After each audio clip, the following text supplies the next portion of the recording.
going on, guys? Welcome back to Before the Whistle. I'm your host, Maddy, and as promised, I am back on Fridays with my guests as regularly scheduled this week to preview what is probably the most anticipated matchup in Yulman Stadium history for the Green Wave as they host Ole Miss this Saturday. And I believe it's their first time that both teams have been ranked in their matchup since 1956, if I'm remembering that tweet correctly.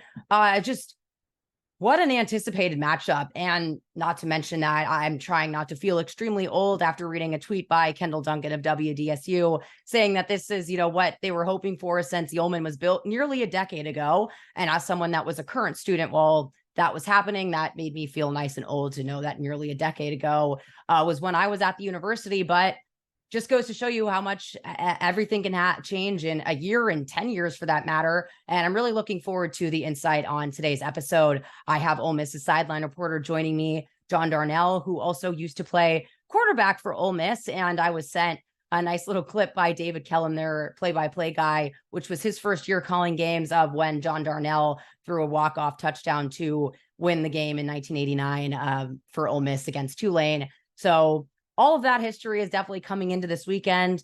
For newer fans that might not be aware, the last time that Tulane and Ole Miss played each other was in the 2021 season where Tulane went 2-10. They played Ole Miss in week 3 after playing Morgan State at, I believe it's called Legion Field. I'm trying to remember the historic Legion Field in Birmingham. And Oxford was our last stop of the 27-day Hurricane Ida evacuation. We made a pit stop somewhere in Tupelo, Mississippi along the way. And we're planning on all going back to New Orleans after that trip was over. And then that night kind of extended into the game and rain delay that would never end, as I think it was something like a 3-hour delay. And we got back to the hotel at, I believe, 4 a.m, and then immediately drove back to New Orleans for me. So that was the 24 hours in my brain. But this is definitely, again, kind of that last stop on that 2021 revenge tour, if you will. But I don't think it's really even about that. I think it's about this 2023 team making a splash in week 1 with a decisive victory against South Alabama, holding their offense to only 17 points and knowing that they can clean things up like the turnovers and the penalties. But winning the turnover battle, winning the rushing battle, winning on special teams, and finishing the way they did in the fourth quarter. Willie Fritz had mentioned, I believe on Tuesday, they held the ball for something like 13 minutes in the fourth quarter. I mean, you really can't get better 49ers ball control than that, but they might have to go a little more tempo and probably can't afford to waste 13 minutes heading into this weekend. So it was good to get a sense of how their defense is kind of shaping up under a new defensive coordinator, what their offense is like under Jackson Dart, and what Green fans can really expect heading into this matchup this weekend. So were you at the opening game against Mercer?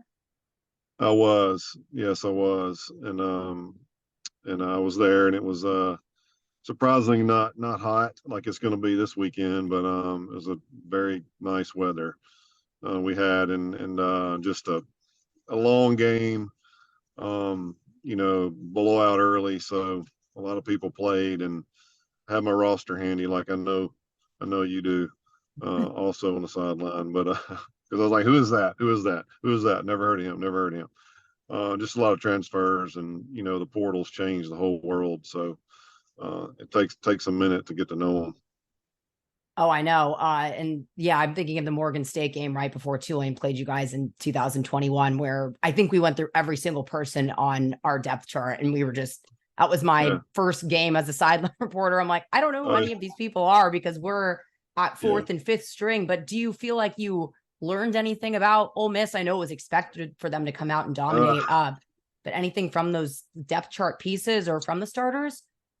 Some of the transfers I'd never seen before, got to look at. One of the key players in the game was a wide receiver transfer from Louisiana Tech, Trey Harris. There's a big receiver.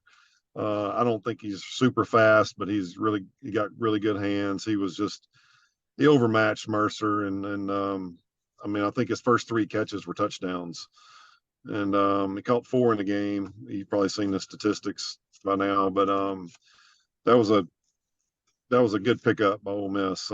Trey Harris, he'll start, and some of the younger players. Centurion Perkins is a linebacker that was a 5-star guy out of Mississippi that Ole Miss got over Alabama, and he's going to be a really good player. I think he led the team in tackles the other day.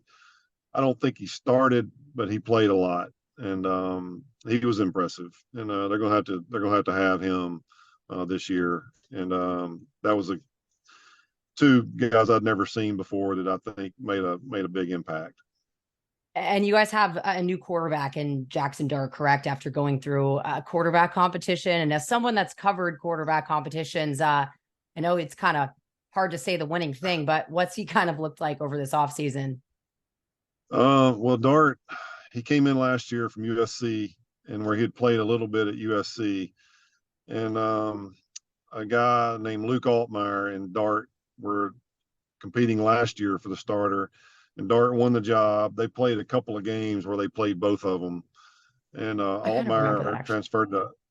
Altmaier transferred to Illinois, and I actually watched him the other night play on TV. He's starting for Illinois now, and but Dart won the job and played all year. I thought Jackson Dart got better every game last year. I mean, towards the end of the year, I think he was playing really good, and good enough for them to beat some of those teams they lost to. And but this year they brought in Spencer Sanders from Oklahoma State, who had thrown 75 touchdown passes in his career. That's a lot.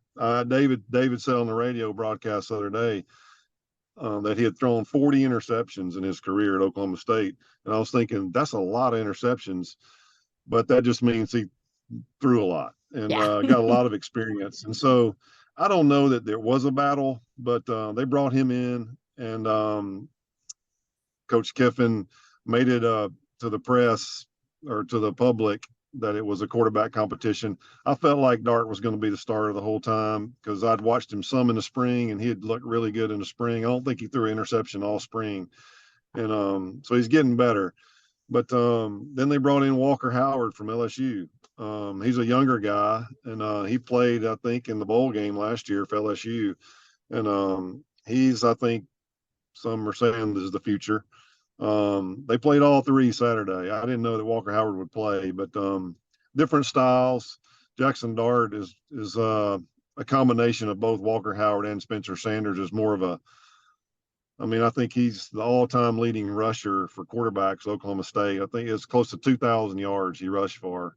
I mean, he had a great career at Oklahoma State, and it was kind of surprising to, us that he chose Ole Miss, with Dart being, a guy that they brought in from USC and projected to be the starter anyway. But he stayed, and it's a lot of depth in that room. And so, I mean, I said the other day, you don't want anything to happen to any of them, but if something happened to one of them, you would feel pretty good about the season still, because you got a lot of depth. And that's, in these days, most of the time the second guy transfers out if he can play. And but this is Sanders' graduation. He graduated from Oklahoma State, so he's a graduate transfer, and they're lucky to have all three of them.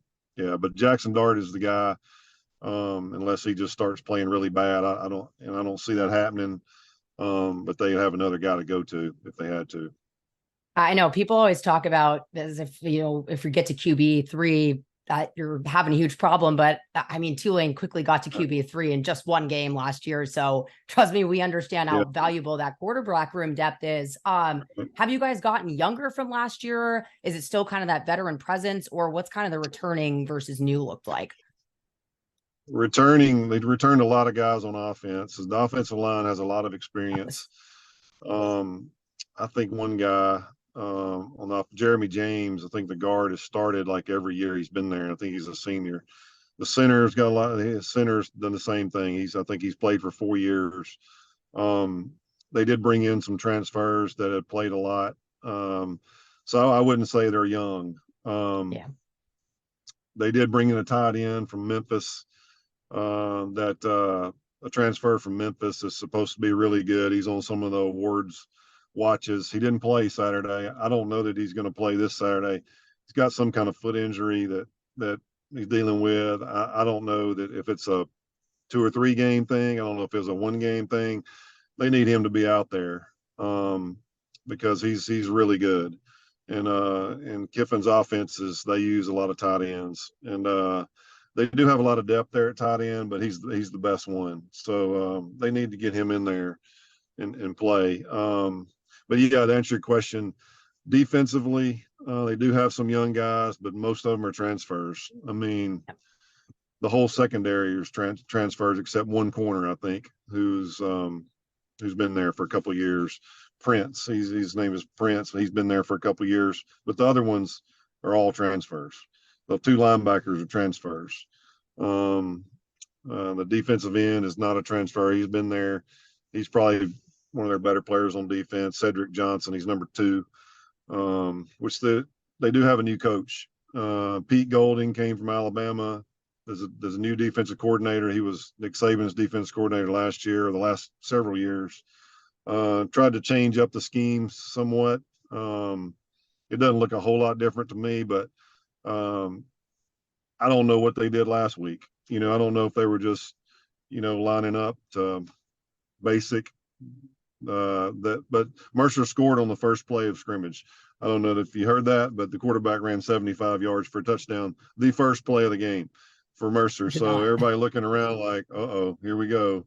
It's going to be one of those, but they didn't score again.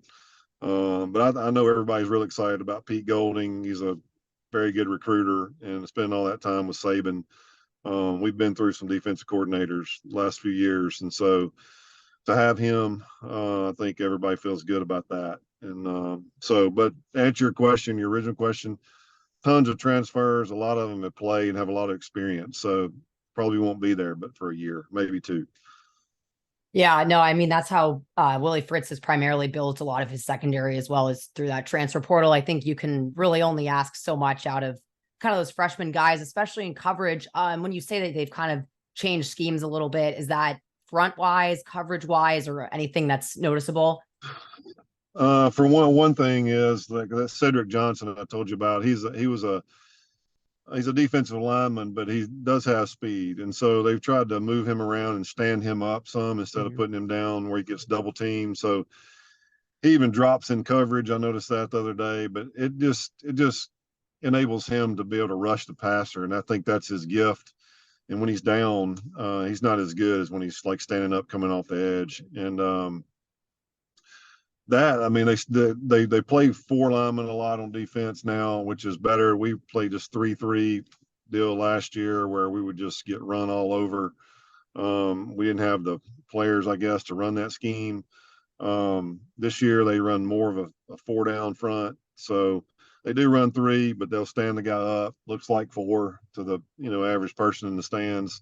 So I think they're going to be able to blitz more maybe out of that look and get their players to where they're playing their best positions. Like that Perkins I told you about. He's a 5-star true freshman, but he's a little light. I think he's about 210, maybe 220 at the most, and got really good speed.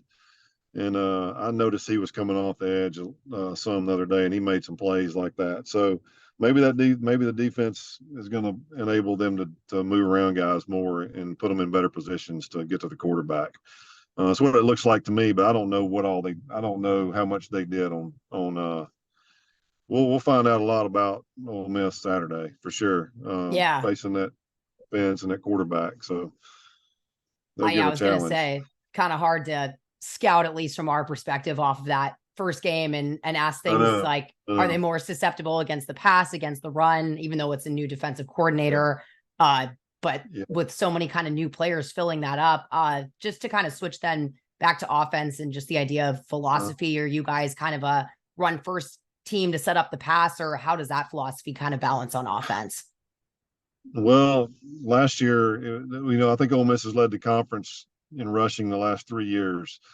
Everybody thinks Lane Kiffin's a wide open pass offense, but it's kind of just the opposite. It looks like it's a wide open offense, but they run the ball very, very well.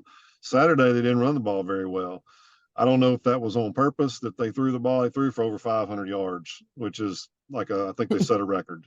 But I don't know that some of those runs that they called that Dart just didn't pull it and throw it because he knew he had one-on-one coverage down the sideline, or I don't know what he was thinking, but it looked like to me, watching some of the tape, that he could have handed off a lot of those balls, and he just said, I'm going to take a shot while I can. And they run a lot of the RPO where he's reading. And but when you got a guy like Judkins, who was All-American last year and projected to be one this year, really good back, they're going to give it to him. And I think teams this year are going to load up more to stop him and make Jackson Dart beat you by throwing the ball. And Ole Miss is not really a drop back passing team. They're more of a RPO, get it on the edge throw type team. I think that's just where Jackson Dart's the best. And Spencer Sanders may be the opposite. They may have a whole different package for him. But it looks like to me they're running the same offense, and they're going to give it to Judkins. If it's there, they're going to give it to him. And but he only had 13 carries Saturday. That may have been by design. Is he a receiver at all out of the backfield? Is that something that fans can kind of look for? They're trying to use him more doing that because, like I said, teams they're gonna load up and stack it in there to stop him. And I think they are going to have to use him like that. That was the talk in the spring that he was trying to get better as a receiver so they could, throw it out there to him. And but he was pretty good at that last year. But they're going to probably have to do that more now. And you said that Lane Kiffin likes to use a lot of tight ends. Does he use them primarily as run blockers, or multiple of them out there in the passing game, or kind of those hybrid guys? Both. I think this Prescorn is his last name, from Memphis. He's going to be a guy that they can use to block and catch. I don't think he's a super speedster, but I think he's a really good receiver. And somebody told me the other day that the tight end room was one of the rooms that had the most depth. There is a guy they brought in last year from USC. His name is Michael Trigg. He's number 0. You can't miss him out there because he looks the part. I don't know what's going on with Michael Trigg, but he didn't play in the first half last week, played in the second half and had like 4 or 5 catches. I mean, last year, I think one of the things on him was that I didn't want to block, or, he was a really good receiver. I mean, he looks like a pro tight end when he's running around out there. He's a matchup problem when they split him out. I don't think he's as good as blocking as like Prescorn. Hudson Wolf is a guy that's been there for a while. And then they've got a guy, Kyron Heath, that played some as a freshman last year when they got into trouble depth-wise. And he played pretty well on Saturday. So I think if Prescorn can't go, it'll be Kyron Heath that'll be the guy. And I think Trigg's going to have to play more. But when he was wearing 81 in the last scrimmage, but he wore 0 Saturday. So I don't know if he'll be 81. I don't know if he'll be 0 this Saturday. It's look forward to warm-ups to be able to see what number he's going to be. Last week, they didn't warm up outside. They warmed up inside in the indoor facility. This week, they won't be able to do that. So we'll be able to get a little bit of feel about, okay, so, who made the trip and who's healthy and all that. So, I don't know why they do that. The kickers and punters came out and kicked, and that was it. And they ran out and played. So that's one of Kiffin's things. It's a conference rule. You can't do that, but in non-conference, I guess you can. So yeah, I've never known anybody to do that at all. But anyway. Well, yeah, there's nowhere to hide, unfortunately. At Tulane. If they can score 73 points and warm up inside, then they'll do it for every non-conference game, I guess. But who knows? But the tight ends. You'll notice Trigg. He was a transfer from USC. Also, he's got a lot of potential. And then you kind of brought them up, but punters and kickers. How is the special teams unit for Ole Miss? Is that something that they use any type of trick plays during that Tulane fans should look out for? I don't think I've ever seen them run a fake punt since Kiffin's been here. Maybe they have.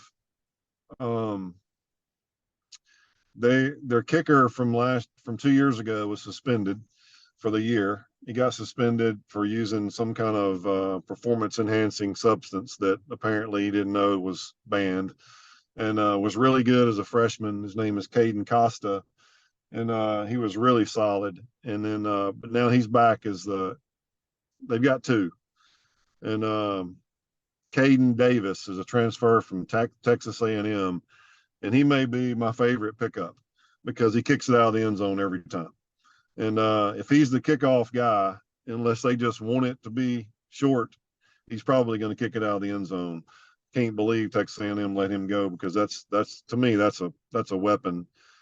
And they both kicked field goals and extra points the other day. I don't know who's going to be I would think Costa would be the field goal kicker, but if they had to do a long one, maybe it'd be Caden Davis. But I guess they're going to use both of them. The punter is the same one from last year, an Australian guy, and so nothing special there.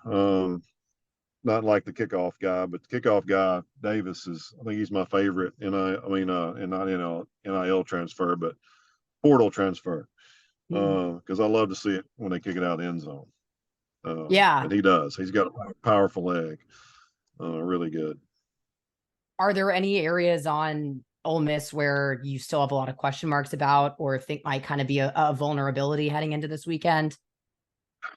Well, looking at it as a fan, I guess, from the sideline perspective, just as a fan, I was expecting them to run the ball a little bit better last Saturday. Like I said, I don't know if that was by design, if they just were real vanilla and wanted to throw the ball more.